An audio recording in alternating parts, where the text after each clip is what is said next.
ये है भारत का सबसे पुराना शहर, जहां जाके आपको जीवन का मूल्य समझ आता है और जहां मृत्यु को भी सेलिब्रेट किया जाता है। जी हाँ, यहाँ के खाने में एक अलग ही मिठास है और यहाँ के घाटों पर बहुत ही प्राचीन इतिहास है। यहाँ के गली में आपको एक नई कहानी मिलती है। भैया, ये है बनारस।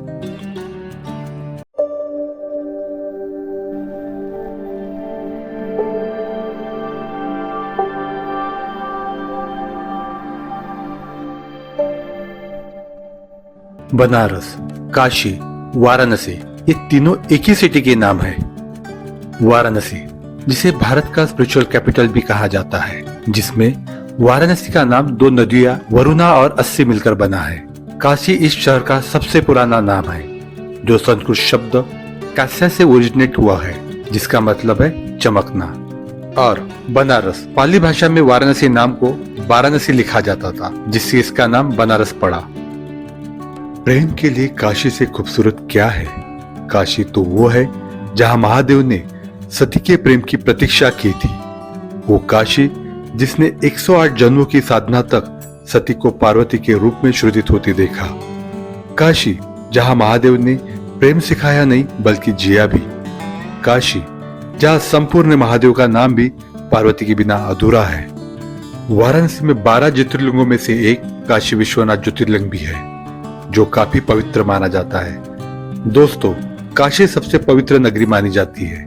कहते हैं जो व्यक्ति वाराणसी में मरता है उसे जन्म और मृत्यु के चक्र से मुक्ति मिल जाती है और अंत में वह भगवान शिव से मिल जाता है। चलिए, इस वीडियो में मैं आपको बताऊंगा कि वाराणसी की ट्रिप कैसे प्लान कर सकते हैं, आप यहाँ कैसे पहुँच सकते हैं, कहाँ आपको स्टे करना चाहिए और कौन कौन से दर्शनीय स्थल है जहाँ आपको विजिट करना चाहिए। तो ये सब जानने के लिए वीडियो को अंत तक जरूर देखिए। वाराणसी भारत के उत्तर प्रदेश स्टेट में पवित्र नदी गंगा के तट पर स्थित है। यह शहर लखनऊ से 320 किलोमीटर, दिल्ली से 850 किलोमीटर और नागपुर से 725 किलोमीटर के डिस्टेंस पर है और यहाँ बाय रोड, रेलवे, फ्लाइट से काफी इजीली पहुंचा जा सकता है। दोस्तों, बाय रोड बात करें तो वाराणसी मेजर सिटी से काफी अच्छा कनेक्टेड है। अगर आप बाय रेलवे आना चाहते हैं तो वाराणसी में वाराणसी जंक्शन या काशी रेलवे स्टेशन, इन दो स्टेशन पर आप पहुंच सकते हैं। ये दो रेलवे स्टेशन एक दूसरे से 5 से 6 किलोमीटर की दूरी पर है। बाय एयरवेज आप वाराणसी के लाल बहादुर शास्त्री इंटरनेशनल एयरपोर्ट पे भी पहुंच सकते हो, जो वाराणसी से लगभग 25 किलोमीटर की दूरी पर है, जहां से टैक्सी पकड़कर 500 से 1000 रुपए के बीच में आप वाराणसी तक पहुंच सकते हैं। अब जानते हैं आपको वाराणसी कब विजिट करना चाहिए। दोस्तों, वाराणसी विजिट करने का सबसे बेस्ट टाइम अक्टूबर से फरवरी तक रहता है, यानी कि विंटर में आप यहाँ विजिट कर सकते हैं। यहाँ के ठंड में इस शहर को एक्सप्लोर करने का मजा ही कुछ और है। अब बात करते हैं वाराणसी में स्टे कहाँ पे करें। वाराणसी में काफी सारी बजट होटल मिल जाएगी। अगर सस्ते ऑप्शन की बात करें तो गोदोलिया में काशी विश्वनाथ मंदिर के आसपास आपको काफी सारे धर्मशाला में 200 से 300 रुपए देकर वनडे स्टे कर सकते हैं। उसी एरिया में आपको 500 से 2000 रुपए तक या वहां से कुछ दूरी पर आपको अच्छी होटल मिल जाएगी। मैंने मेरा स्टे होटल मुद्रा में किया। ये होटल काशी विश्वनाथ मंदिर से लगभग 8 किलोमीटर के डिस्टेंस पर था। इसके मुझे पे करने पड़े 6000 रुपीज पर नाइट। चलिए, अब जानते हैं वाराणसी आपको कितने दिनों के लिए विजिट करना चाहिए। दोस्तों, आप चाहे तो वाराणसी एक दिन में भी विजिट कर सकते हैं, लेकिन अगर आप इस शहर को अच्छे से जानना चाहते हो तो 3 डेज मिनिमम रिक्वायर्ड है। और अगर वाराणसी में साइट सीइंग की बात करें तो आप यहाँ पे ऑटो, साइकिल रिक्शा, टांगा, इलेक्ट्रिक ऑटो भी हायर करके घूम सकते हैं। और सबसे इम्पोर्टेंट बात, अगर आप अपने व्हीकल से यहाँ आते हैं तो आप अपनी व्हीकल पेड पार्किंग में सबसे पहले पार्क कर लीजिए, क्योंकि यहाँ की सड़कें काफी छोटी होने के कारण हेवी ट्रैफिक रहता है। यहाँ पर आप छोटे लोकल ट्रांसपोर्ट का यूज कर सकते हो ताकि आपको परेशानी ना हो। तो चलिए, अब समय है वाराणसी को एक्सप्लोर करने का। वाराणसी गंगा नदी के तट पर बसा हुआ है और ये घाट नदी के किनारों की सीढ़ियां है जो गंगा नदी के तट तक जाती है। ऐसे यहाँ कुल 84 से भी ज्यादा घाट है। अधिकांश घाट स्नान और पूजा करने के लिए, जबकि 2 घाट मणिकर्णिका और हरिश्चंद्र घाट विशेष रूप से दाह संस्कार के लिए उपयोग किए जाते हैं। ये सभी घाट गंगा नदी के अराउंड 6.5 किलोमीटर तक है, जो हाफ मून शेप के है। और आप बिना किसी रुकावट के बहुत ही आसानी से एक घाट से दूसरे घाट पैदल भी चलकर जा सकते हैं। और प्रत्येक घाट के साथ कोई ना कोई पौराणिक कथा जुड़ी हुई है। 84 घाटों में से 5 घाट बहुत ही महत्वपूर्ण माने जाते हैं, जैसे कि 80 घाट, दशाश्वमेध घाट, मणिकर्णिका घाट, केदार घाट और पंचगंगा घाट। तो अगर आप सारे घाट ना भी घूम पाए तो आप ये 5 घाट जरूर जाइए। काशी भगवान महादेव की सबसे प्रिय नगरी है। इसे भगवान महादेव तथा माता पार्वती का निवास स्थान भी माना जाता है। पुराण में वर्णित है कि प्रलय काल में भी काशी का कोई विनाश नहीं होता, क्योंकि काशी को भगवान महादेव अपने त्रिशूल पर धारण कर लेते हैं और सृष्टि काल आने पर उन्हें पृथ्वी पर स्थापित करते हैं। इसी कारण काशी को अविनाशी नगरी भी कहा जाता है। प्राचीन काल से ही मुक्ति पाने के लोग काशी में जाकर प्राण त्यागते हैं, क्योंकि पुराण में वर्णित है कि स्वयं भगवान भोलेनाथ मरते हुए प्राणी के कान में तारक मंत्र का उपदेश करते हैं, जिससे वह प्राणी आवागमन से छूट जाता है। वर्तमान काशी विश्वनाथ मंदिर का निर्माण महारानी अहिल्याबाई होलकर जी द्वारा 1780 में करवाया गया। बाद में महाराजा रणजीत सिंह जी ने 1857 में इस मंदिर को 1000 किलो सोने से मढ़वाया था। इसी कारण इसे स्वर्ण मंदिर भी कहते हैं। मंदिर के पास ही एक नैनव्यापी कुआं है। मान्यता है कि ये कुआं स्वयं महादेव ने अपने त्रिशूल से खोदा था। मंदिर में आरती की टाइमिंग कुछ इस प्रकार है। मंदिर की वास्तुकला नागर शैली का एक अच्छा उदाहरण है, जो अपने विशाल शिखर और जटिल नकाशीदार पत्थर को दर्शाता है। मुख्य मंदिर भगवान शिव को समर्पित है।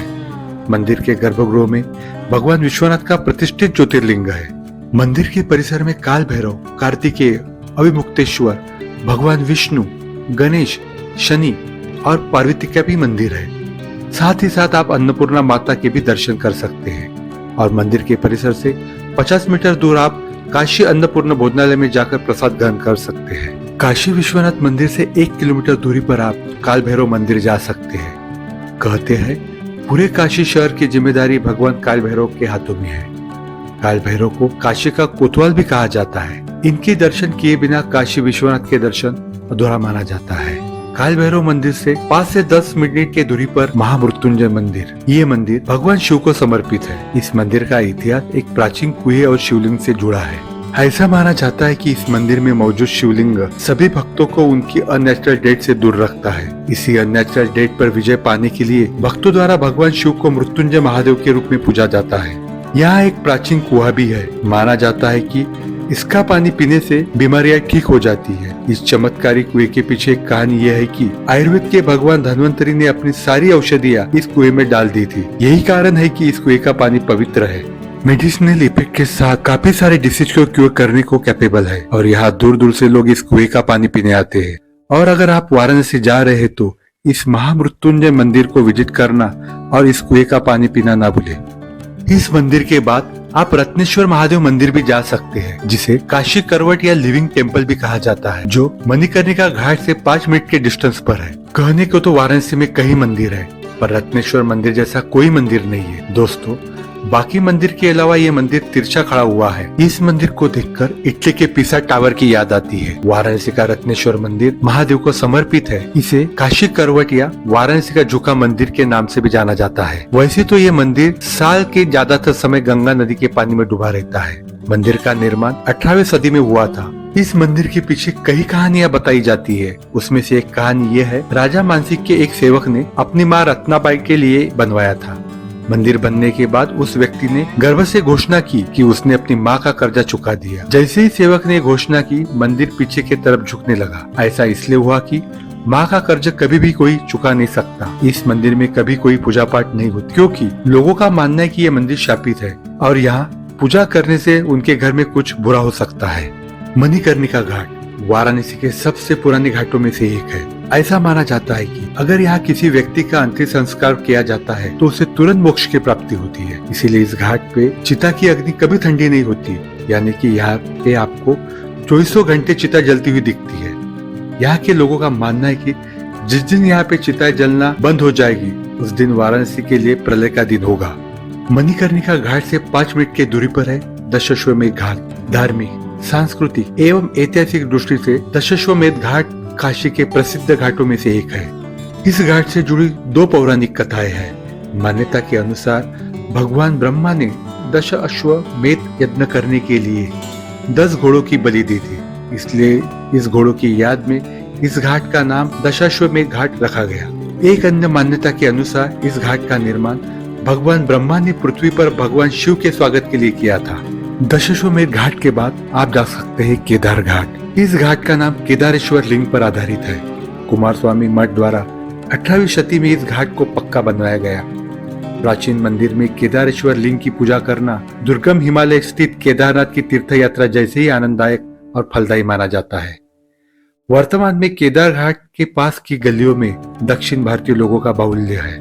केदार घाट के बाद आप जा सकते हैं अस्सी घाट। अस्सी घाट को वाराणसी का दिल भी कहते हैं। यहाँ लोग सनराइज और सनसेट देखने के लिए आते हैं। प्राचीन मान्यता के अनुसार अस्सी घाट की उत्पत्ति तब हुई थी जब देवी ने एक राक्षस को मारने के बाद अपनी तलवार को गंगा नदी में फेंक दिया था।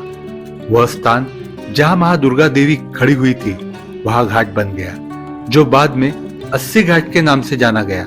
यहाँ आसपास काफी सारे खाने पीने की दुकानें मिल जाएंगी। लोग यहाँ अक्सर बोट राइड करना पसंद करते हैं। बोट राइड के चार्ज 100 से 200 के बीच में रहते हैं, जहाँ आपको बोट में बिठाकर सभी घाटों को बोट के माध्यम से दिखाते हैं।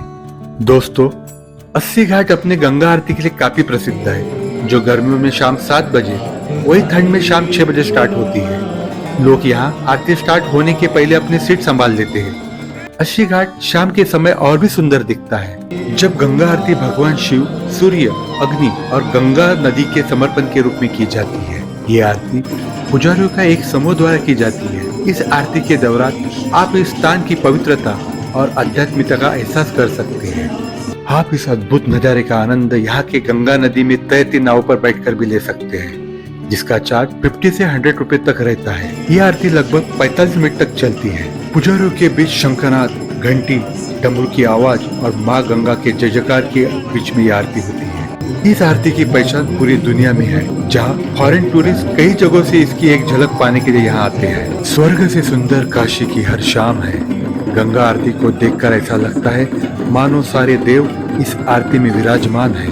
आरती होने के बाद शाम में आप यहाँ के स्ट्रीट फूड को एक्सप्लोर कर सकते हैं, जैसे कि कचौरी सब्जी, छोला समोसा, रबड़ी लस्सी, टमाटर चाट, मलाई योग, दही के बतासे, ठंडाई और भी बहुत कुछ।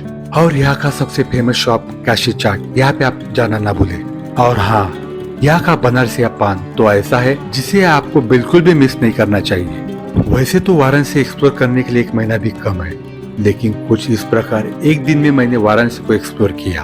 अगर आपको मेरा वीडियो का एफर्ट अच्छा लगा होगा तो लाइक कीजिए, शेयर कीजिए और मेरे चैनल पर अगर नए हो तो सब्सक्राइब भी कीजिए।